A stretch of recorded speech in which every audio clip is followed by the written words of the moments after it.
Grand Matin Sud Radio. Il est 8h moins le quart sur Sud Radio, le petit déjeuner politique avec Patrick Roger qui reçoit Adrien Quatennens, député de la France Insoumise du Nord. Bonjour Adrien Quatennens. Bonjour. Vous êtes l'un des nouveaux jeunes députés qui montent aux côtés de Jean-Luc Mélenchon. Je faisais référence tout à l'heure à Danny Cohn-Bendit. Alors je ne sais pas si ça vous plaît ou pas. Effectivement, si. Je pense que la référence s'arrête sans doute à notre couleur de cheveux. Oui, bien sûr, mais en même temps à votre caractère, quoi. Vous êtes un jeune. Bon, vous êtes en train d'émerger. J'espère ne pas tourner vinaigre comme lui. Voilà. Oh là, oui. Bon, alors avant de vous parler de vos combats pour la défense des salariés et contre les inégalités, un mot peut-être de la réforme aussi des frais des députés. Hier, on attendait une révolution. Finalement, ce sont des petits pas qui ont été décidés. Pas besoin de justificatif obligatoire pour le remboursement de ces frais. Vous trouvez ça normal ? Bon, il y a un effet de communication absolu. C'est-à-dire qu'il soit question de la réforme a priori du fonctionnement de l'Assemblée, ou même vous vous en souvenez de ce projet de loi qui est devenu une loi de prétendue moralisation, il y a beaucoup d'effets de coups de menton et d'effets d'annonce. En réalité, derrière, c'est vrai qu'il n'y a pas grand-chose. Là, on nous demande quoi ? On nous demande de tenir à peu près une petite comptabilité sur nos dépenses. Bon, moi, ça tombe bien, je le faisais depuis le début, ça me semble normal de le faire. Ouais. Mais en réalité, il n'y a pas de grand changement. Il y a une réaffirmation avec une liste détaillée des dépenses que nous avons le droit de faire dans le cadre de notre mandat. Enfin, voilà, rien de nouveau sous le soleil. Oui. Vous trouvez que vous avez suffisamment d'argent, justement, pour ces frais, non ? Je trouve 5 300 euros, c'est ça ? Sur les frais, effectivement, alors cela dit, il faut quand même l'entendre, ça part assez vite, dans la mesure où rien que la location d'une permanence, c'est quand même quelque chose, la tenue. Ouais. Bon voilà, donc cette enveloppe, elle est nécessaire pour le fonctionnement, parce que moi je suis assez partisan du fait qu'être élu ne doit pas enrichir plus avant, même si les heures de travail sont importantes pour kiffer le boulot. Par contre, il ne faut pas non plus que ça appauvrisse, et c'est vrai que quand vous avez de multiples frais, il faut pouvoir les faire fonctionner, quoi. Ouais. Il y a beaucoup de boulot, alors oui, c'est ça, vous venez d'EDF, ça vous a changé de ce que vous faisiez auparavant comme travail ? Clairement, le rythme n'est plus le même, ça c'est sûr, même si... Fini les 35 heures. Alors, il y avait les 35 heures, cela dit, moi, comme j'étais militant politique bénévole, j'utilisais beaucoup de temps après ma journée, c'était quasiment une double semaine finalement avec la politique. Bon, maintenant, je me consacre pleinement à ça, mais clairement, il faut que les gens entendent que pour kiffer le travail, c'est vrai que c'est beaucoup de boulot, les gens ne se rendent pas forcément compte, mais en commission, etc., c'est un travail important. On ne compte pas ses heures, mais on sait pourquoi on est là. Oui, Adrien Quatennens, vous êtes venu à la politique parce que vous occupiez beaucoup aussi des sans-abri. Alors là, il y a le plan urgence qui arrive avec l'hiver. Il manque encore des places, par exemple, à Paris, parce que c'est vrai qu'il y a l'arrivée, par exemple, des migrants. Comment faire face à cet afflux ? Alors, nous, on dit et on répète que sur la question des migrants, il faut avoir une politique rationnelle. Il faut raison garder. Vous remarquerez que dans le débat politique, on parle souvent des migrants, de leur arrivée. On parle assez rarement du traitement des causes de la migration. Et nous, dans notre programme, nous avons fait de cette question la question centrale. C'est-à-dire, la France doit pouvoir tenir une parole indépendante et aller au traitement des causes. Vous savez, migrer est toujours une souffrance. Les gens ne quittent pas leur pays de gaieté de cœur. Ils le font pour des raisons. Souvent, la première, c'est les guerres. Et de ce point de vue, la France pourrait avoir une parole encore plus indépendante sur le front géopolitique sur cette question-là. Puis ensuite, ce qui est intéressant, c'est aussi toute la question des accords commerciaux inégaux. Prenez un exemple, moi je le prenais souvent pour l'expliquer. Quand vous faites votre économie à l'export et que le poulet, par exemple, que vous exportez d'Europe, qui arrive dans les pays d'Afrique, se retrouve à coûter là-bas moins cher que le poulet qui est dans la basse-cour et qu'on pourrait faire sur place. Qu'est-ce que vous faites sinon que de ruiner les capacités de ces pays à se développer ? Et donc vous poussez les gens à la sortie. D'ailleurs, bien souvent, ceux qui sont les défenseurs du libre-échange, etc., sont les premiers à se plaindre des flux migratoires. Il ferait bien de regarder que leur politique économique crée la migration. Après, quand les gens sont à nos portes, ça je le dis et je le répète, une fois qu'on a traité les causes, ce qu'on ne fait pas aujourd'hui, quand les gens sont à nos portes, il faut se porter en être humain responsable. On ne peut pas supporter que la Méditerranée soit devenue le cimetière qu'elle est devenue. Oui, mais Adrien Quatennens, c'est vrai que, comme Michel Rocard le disait, on ne peut pas non plus accueillir toute la misère du monde, quoi. C'est ça. Mais on ne peut pas dire ça quand on ne s'emploie pas réellement à traiter les causes. Je veux dire, encore une fois, ça c'est juste le coup de menton, l'effet d'annonce. Mais il faut vraiment avoir une politique rationnelle en la matière. Et je profite de l'occasion pour redire aussi, il y a quand même la question des personnes sans papier qui travaillent. Est-ce qu'on peut supporter que des gens qui travaillent, qui bossent dans ce pays, n'aient pas de papier ? Vous savez qu'il y a à peine 1% de soit on leur ces donne 400 000... des papiers, soit dehors, quoi. Non, mais la question de ceux qui travaillent, il doit y avoir des papiers. Il faut régulariser ceux qui travaillent, c'est une évidence.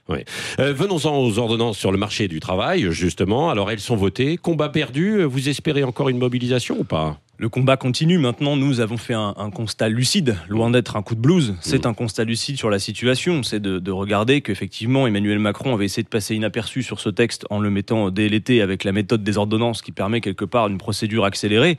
Nous avons contribué à faire en sorte qu'aujourd'hui, dans l'opinion, la majorité des Français sont opposés à ce texte. Vous l'avez noté. Alors, l'énigme, par contre, c'est 60% des Français soutiennent les mobilisations. On n'a pas vu pour autant, et ça je vous l'accorde, que ces 60% de Français soient mobilisés. Et c'est là toute une énigme pour nous. Nous avons posé un certain nombre de sujets là-dessus. C'est clair que quand le 23 septembre, Jean-Luc Mélenchon appelle à passer le relais aux organisations syndicales, et que derrière on se retrouve avec des situations telles que M. Maï, quand il va sur les plateaux, commence d'abord par frapper Jean-Luc Mélenchon, ça pose question. À un moment donné, est-ce qu'on voulait vraiment gagner ce combat ou pas ? Nous considérons que le texte d'ordonnance, c'est un texte archaïque, il n'est pas moderne, elles ne sont pas adaptées. Mais comment vous allez elles vont faire produire plus de flexibilité, ce n'est pas ce qu'il faut faire. Comment vous allez faire pour continuer votre combat ? Parce qu'on a l'impression qu'il y a une forme de résignation des salariés. On le voit par exemple dans le secteur bancaire où il y a plusieurs milliers de suppressions qui sont prévues et on le prend comme un mouvement inéluctable. Il y a de ça, et puis il y a aussi, quand même, vous l'avez vu, certains secteurs qui se sont mobilisés, qui sont en capacité d'imposer un rapport de force. Je pense par exemple aux routiers, et qui ont réussi à obtenir des choses. Vous avez vu, même les routiers, non, mais ça fait shit. Après, allons-y, faisons le diagnostic de ce qui se passe dans le pays. Il y a d'abord un effet de résignation qui est quand même dû au fait que la loi El Khomri, qui est passée l'an dernier, avait eu des mobilisations monstres dans le pays, une opinion qui soutenait cette mobilisation, et on a vu qu'à coup de 49.3, ça pouvait être terminé. C'est bien le problème. Donc il y a eu un effet de résignation. Après, il y a quelque chose qui est propre, à mon avis, à Emmanuel Macron.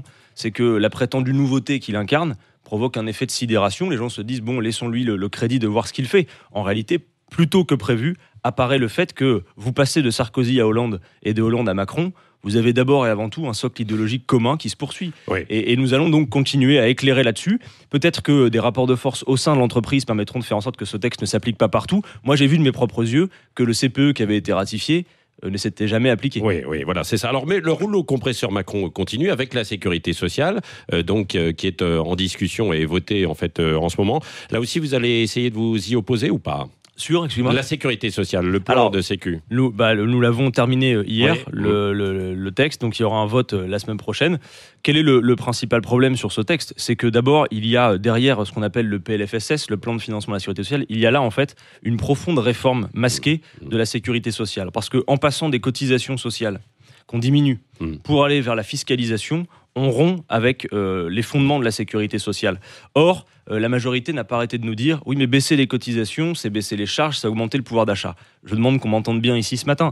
Baisser les cotisations, ce n'est pas du gain de pouvoir d'achat. Le pouvoir d'achat ne se compte pas uniquement au salaire net que vous avez en bas à droite de votre fiche de paie. Les cotisations sont du salaire socialisé et par conséquent, il faut bien dire que ce que les Français ne paieront pas d'un côté, ils vont payer de l'autre par l'augmentation de la CSG, ils vont payer par le fait qu'on assume le virage ambulatoire, par le fait qu'il y aura un reste à charge pour les patients qui sera plus important. Bref, pour faire simple, ce gouvernement est passé maître dans l'art de vous détrousser d'une poche pour vous remplir un peu plus l'autre. Il n'y a pas de gain du tout. Adrien Quatennens, question politique aussi avec Michael Darmon. Alors j'ai deux sortes de questions. Là. La première concerne en fait un peu de la culture politique de votre groupe et elle est on va dire symbolisée ces derniers jours par la polémique autour de Daniel Obono qui se prononce en faveur de stages, la tenue de stages contre le racisme non mixte.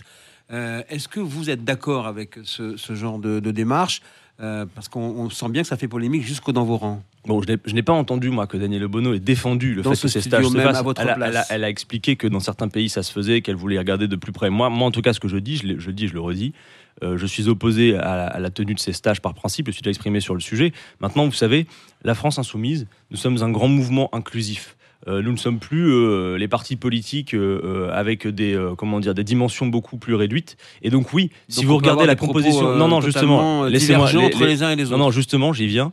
Dans la mesure où nous sommes divers et où il y a des différences de culture politique entre nous, il y a quelque chose qui est notre socle commun et qui nous rassemble. Et ceci, c'est le programme. Et l'avenir en commun, il a été décliné en de multiples livrets. C'est le socle sur lequel nous nous retrouvons toutes et tous. Et Daniel Obono, bien évidemment, inclus. Et sur la question de la laïcité, il y a un livret de 50 pages qui est très clair. Pas de religion en politique et une séparation stricte des églises, je dis bien des églises et de l'État.